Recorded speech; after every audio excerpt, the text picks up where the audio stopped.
하나님의 말씀은 사무엘하 24장 10절에서 17절의 말씀입니다. 다윗이 인구수를 조사한 후에 그 마음에 자책하고 여호와께 아뢰되 내가 이 일을 행함으로 큰 죄를 범하였나이다. 여호와여 이제 간구하옵나니 종의 죄를 사하여 주옵소서. 내가 심히 미련하게 행하였나이다 하니라. 다윗이 아침에 일어날 때 여호와의 말씀이 다윗의 선견자 된 선지자 갓에게 임하여 가라사대 가서 다윗에게 말하기를 여호와의 말씀에 내가 내게 세 가지를 보이노니 너는 그 중에서 하나를 택하라. 내가 그것을 내게 행하리라 하셨다 하라. 갓이 다윗에게 이르러 고하여 그러되 왕이 땅에 7년 기근이 있을 것이니까 혹시 왕이 대저에게 쫓겨 석 달을 그 앞에서 도망하실 것이니까 혹시 왕이 땅에 3일 동안 온영이 있을 것이니까 왕은 생각하여 보고 나를 보내신 이에게 대답하게 하소서. 다윗이 갓에게 이르되 내가 곤경에 있도다. 여호와께서는 긍휼이 크시니 우리가 여호와의 손에 빠지고 내가 사람의 손에 빠지지 않기를 원하노라. 이에 여호와께서 그 아침부터 정하신 때까지 온역을 이스라엘에게 내리시니 단부터 베엘세바까지 백성이 죽은 자가 7만이니라. 천사가 예루살렘을 향하여 그 손을 들어 멸하려 하더니 여호와께서 이 재앙 내림을 뉘우치사 백성을 멸하는 천사에게 이르시되 족하다. 이제는 내 손을 거두라 하시니 때 여호와의 사자가 여부스 사람 아류나의 타작 마당 곁에 있는지라. 다윗이 백성을 치는 천사를 보고 곧 여호와께 아뢰어 가로되 나는 범죄하였고 악을 행하였사옵거니와 이 양머리는 무엇을 행하였나이까? 청컨대 주의 손으로 나와 내 아비 집을 치소서 하니라. 아멘. 할렐루야. 서로에게 평강의 복을 기원하는 마음으로 샬롬 인사 나누시기 바랍니다. 샬롬. 샬롬. 오늘도 수요 새벽 기도에 잘 나오셨습니다. 교회와 교회학교 이웃을 위한 중보기도 모임이 6시 50분부터 중보기도실에서 이어집니다. 오늘은 수요 예배가 있는 날. 오늘은 특별히 우리 부목사 청빙 과정 중에 세 번째 후보가 되시는 목사님이 오셔서 말씀을 증거하시게 될 텐데 여러분 많이들 오셔서 말씀도 들으시고 은혜도 받으시기를 바랍니다. 오늘 본 말씀에 보시면 다윗이 인구조사를 한 다음에 그가 자책하며 하나님 앞에 자복하고 회개를 하는 장면이 나오죠. 자, 10절 말씀이죠. 같이 읽겠습니다. 10절 말씀 시작. 다윗이 인구수를 조사한 후에 그 마음에 자책하고 여호와께 아뢰되 내가 이 일을 행함으로 큰 죄를 범하였나이다. 여호와여 이제 간구하옵나니 종의 죄를 사하여 주옵소서. 내가 심히 미련하게 행하였나이다 하니라. 다윗이 인구조사를 행한 것이 무엇이 문제였던가? 그가 하나님을 의뢰하기보다는 자신의 병력, 자신의 세력, 자신의 마병의 많음, 그래서 스스로 힘으로 스스로를 견고케 하려 했던 죄였습니다. 이 사람은 하나님으로 자기 힘을 삼지 아니하고 오직 그 재물의 풍부함을 의지하며 죄악으로 스스로 든든케 하던 자라. 바로 다윗이 그런 죄를 범하였던 것이죠. 그때 하나님께서 누구를 보내셨는가? 누구를 보내셨죠? 갓이라는 선지자를 보내셨습니다. 다윗이 아침에 일어날 때 여호와의 말씀이 다윗의 선견자 된 선견자 seer하고 선지자 prophet 같습니다.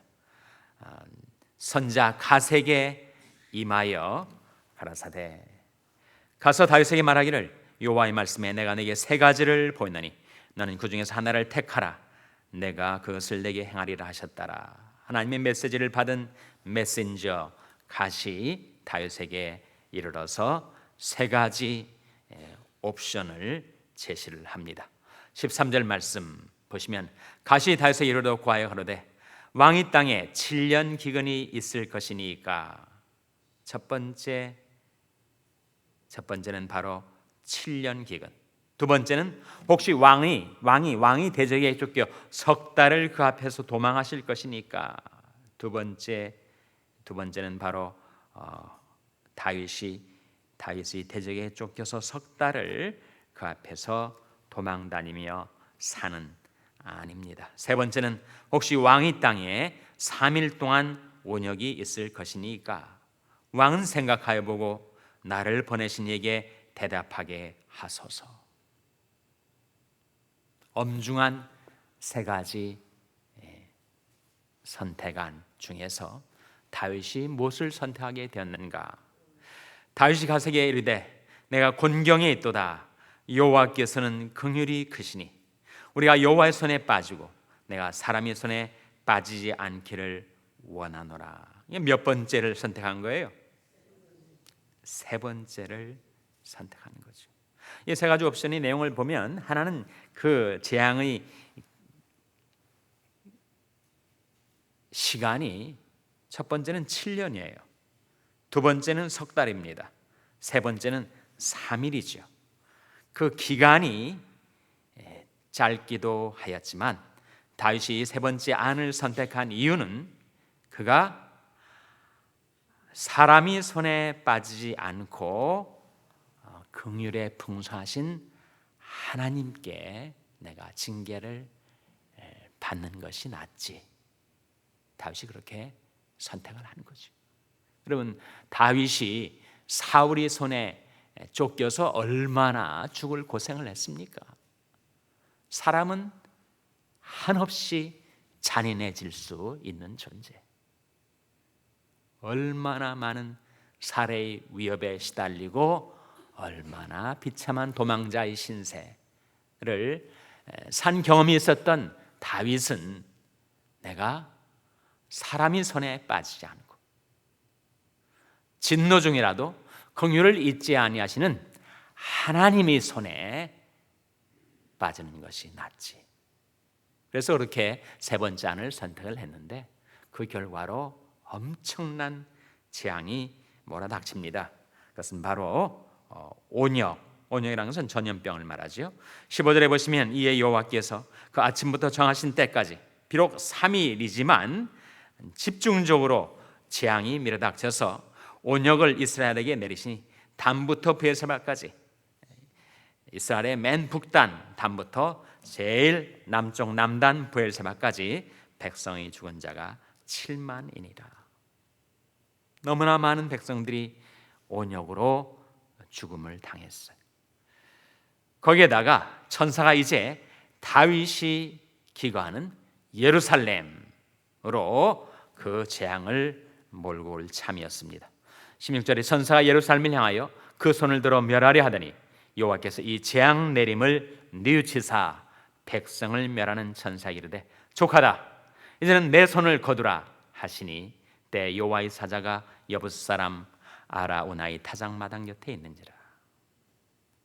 다윗이 백성을 치는 천사를 보고 여호와께 아뢰어 가로되 나는 범죄하였고 악을 행하였사옵거니와 이 양문이는 무엇을 행하였나이까? 청컨대 주의 손으로 나와 내 아비 집을 치소서 하니라. 정말 다윗이 자기 죄를 깨닫고 자복하고 회개한 것이죠. 우리는 이 사건 속에서 용서와 봉의 관계를 생각하게 됩니다. 내가 죄를 지었을 때 내 죄를 하나님께서 용서해 주시죠. 우리가 죄를 자복하고 회개하면 용서해 주십니다. 용서 다음에 징계가 옵니다. 하나님께서 하나님의 백성들을 다루실 때 그들의 죄를 용서하시기는 하지만 행한 대로 갚으세요. 또 우리가 행한 대로 갚으시기는 하지만 우리 죄를 용서해 주십니다. 용서와 징계, 그 양자의 관계를 시편 99편 8절이 이렇게 보여줍니다. 한번 보시기 바랍니다. 시편 99편 8절 말씀. 시편 99편 8절은 구약성경 874면입니다.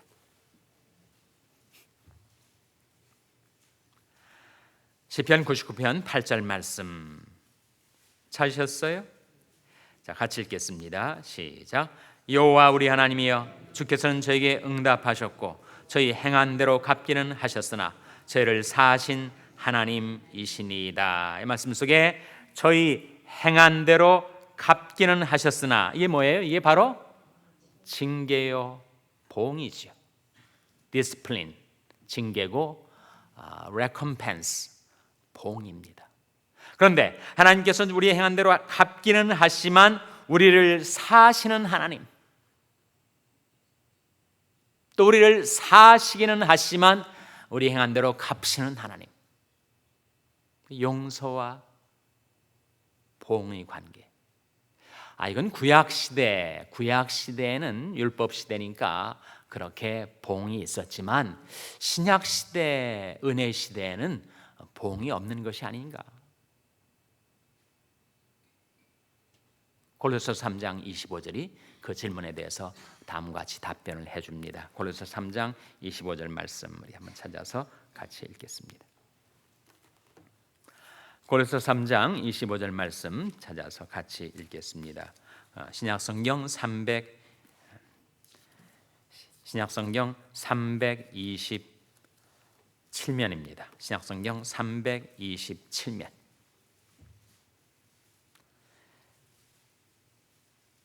골로새서 3장 25절 말씀 찾으셨습니까? 같이 읽겠습니다. 시작. 불의를 행하는 자는 불의 봉을 받으리니 주는 외모로 사람을 취하심이 없느니라. 불의를 행하는 자는 불의의 무엇을 받는다고요? 봉을 받습니다. 봉은 율법 시대에만 있는 것이 아니라, 구약 시대에만 있는 것이 아니라 신약 시대에도 있어요. 그래서 우리가 하나님을 두려워하게 되는 것입니다. 그리고 죄를 무서워해서 극력 피하는 거죠. 존 웨슬레가 그렇게 말을 하였습니다. 하나님, 제게 하나님만 두려워하고 죄를 무서워하는 사람 100명만 주십시오. 제가 세상을 다 둘러엎겠습니다. 하나님만 두려워하고 죄를 무서워하는 사람, 죄는 결코 심상히 여길 수가 없어요. 이런 이까지 죄는 누구나 다 범하는 것인데 하면서 죄를 아무렇지도 않은 것처럼 받아들이고 범하는 그 결과가 어떠한지. 하나님은 은혜의 하나님이시면서 진리의 하나님이시죠. 하나님은 사랑의 하나님이시면서 공의의 하나님이십니다. 그래서 용서와 징계가 함께 있는 것이에요. 만일 사람이 하나님의 봉, 하나님의 징계가 없는 것처럼 생각하면 그는 방탕해집니다. 내가 어떤 죄를 범해도 자백하기만 하면 용서받으니까, 하나님은 은혜의 하나님, 사랑의 하나님이니까 나는 아무런 상관이 없어 라고 하는 자만과 방심이 그를 또다시 타락의 길로 이끌 수가 있습니다. 하나님 물론 사랑의 하나님이시죠. 은혜의 하나님이십니다. 인자하신 아버지이시죠.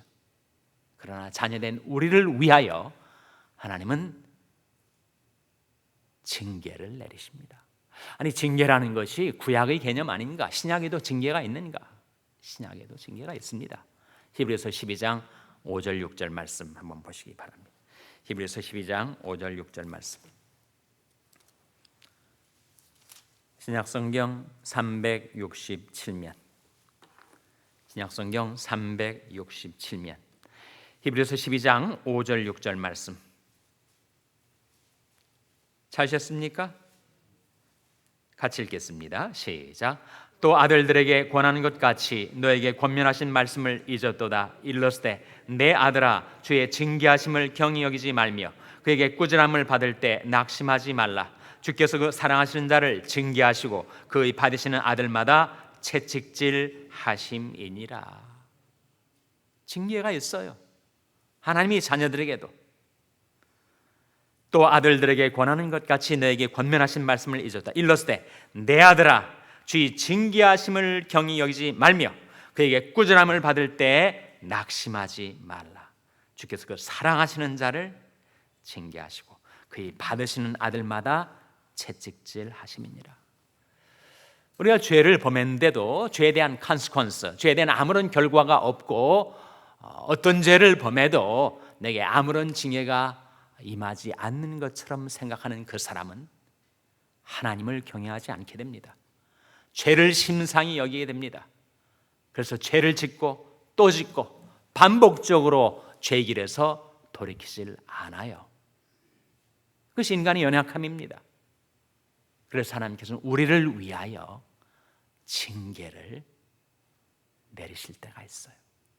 징계는 하나님이 우리를 사랑하신다는 증표다. 만일 내가 계속해서 하나님 앞에 거역하고 불순종의 삶을 살았는데 내게 아무런 징계가 임하지 않는다면 내가 사생자요 하나님의 자녀가 아니라는 반증이 된다 하는 거예요. 그 다음 말씀 7절에 보시면 히브리서 12장 7절입니다. 너희가 참음은 징계를 받기 위함이라.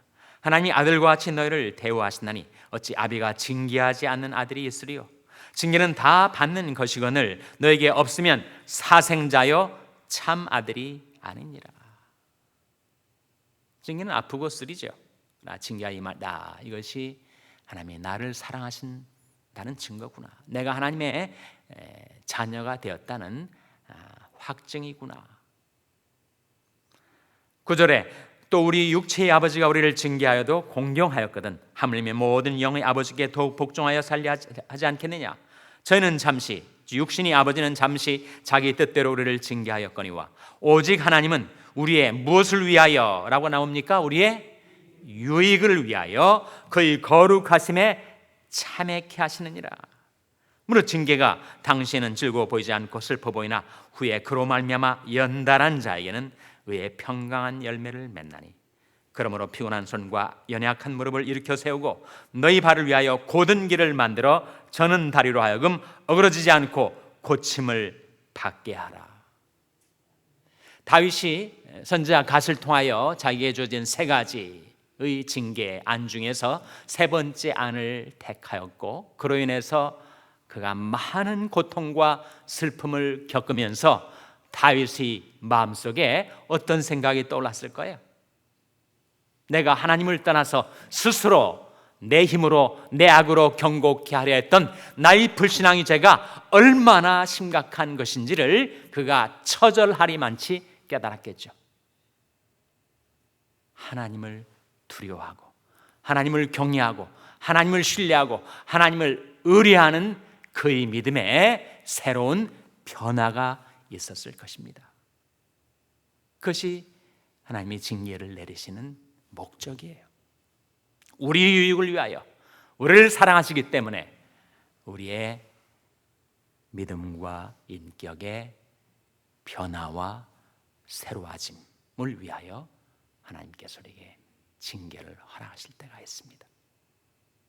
그래서 우리는 하나님을 더욱 두려워하게 되고 더욱 하나님을 의뢰하게 되고 죄라면 악이라면 모양이라도 피하여 살려 하고 사소한 죄가 얼마나 파괴적인 결과를 가져올 수도 있다는 사실을 우리가 기억하고 믿음 잃지 않고 더욱더 하나님을 경외하고 신뢰하는 믿음 가운데 살아가는 저와 여러분 될 수 있기를 주님의 이름으로 축원합니다. 기도하시겠습니다. 오늘 말씀 기억하며 하나님, 저희들도 하나님을 두려워하고 하나님을 신뢰하는 믿음 잃지 않고 살게 하여 주시옵소서. 기도하시기 바랍니다. 우리 자녀들 위해서 기도할 때 하나님, 저희 자녀들이 사랑과 공의 하나님, 은혜와 진리의 주님을 경외하고 의뢰하는 믿음 잃지 않고 살게 도와주시옵소서. 자녀들을 위해서 기도하시기 바랍니다. 병상에 연약한 지체들을 위해서 기도하실 때 주님의 글과 권능의 손으로 안수해 주시옵소서 위하여 기도해 주시기 바랍니다. 우리 샬롬교를 위해서 기도할 때 하나님, 저희 샬롬교가 날마다 자복하고 회개하는 교회, 하나님을 경외하고 죄를 극력 피하는 교회 되게 해달라고 기도해 주시기를 바랍니다. 여러분의 생업을 위해서 기도하시고 IT의 김올림 선교사님을 위해서 기도해 주시기 바랍니다. 부목사 청빙이를 위해서 기도해 주시기 바랍니다. 하나님 저희들을 긍휼히 여기사 성령으로 충만케 하여 주시옵소서. 이런 제목들로 우리 합심해서 기도하겠습니다.